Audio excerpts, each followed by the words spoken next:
Alright, let's make some yogurt. Let's take a couple scoops of our yogurt from a couple weeks ago.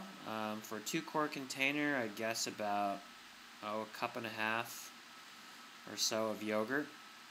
And for our 6-quart container, we're going to put in about 3 cups of yogurt. And 1, 2, and 3. And then we want to give that a real good stir. There we go, a little bit more for good measure. Give that a real good stir because we want to smooth out any lumps in the yogurt so that when we add the milk, we'll have a very, very smooth consistency. We're ladling the milk now into our yogurt, and we want to take a couple of these 8-ounce ladles, just enough to so that we can dissolve the yogurt into this milk, and so we have a nice smooth consistency. We don't want any lumps in this thing, so just enough milk to kind of get this yogurt all in solution. Going to give it a good stir here, and you can see that it's just looking very clean. Let's go ahead and ladle the rest of the milk into our container. You can also pour the milk in the chinois if you're impatient, but when you've got this much milk, it can be very difficult to pour it into a container. We tend to spill a lot when that happens, so I'm just going to ladle it in. Alright, we finished ladling the milk in. We've got our solids trapped in the chinois. Let's give it one final stir to make sure everything is nice and smooth.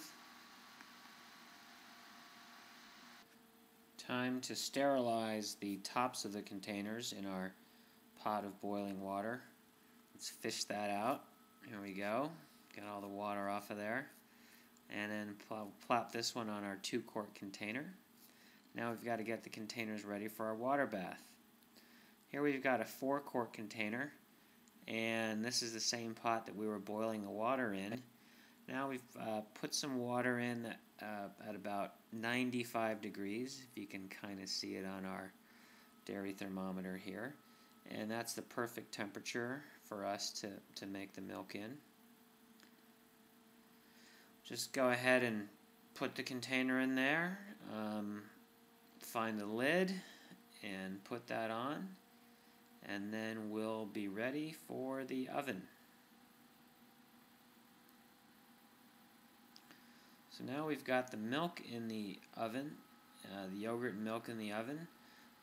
We'd like to put a sign on top because in case someone comes in the morning and turns the oven on, we won't mention who's done that before, but it makes a really nasty mess, so let's avoid that at all costs. Here's another way to keep your yogurt warm overnight. Put it in a large cooler. We've got 2 6-quart containers here and a 95-degree water bath.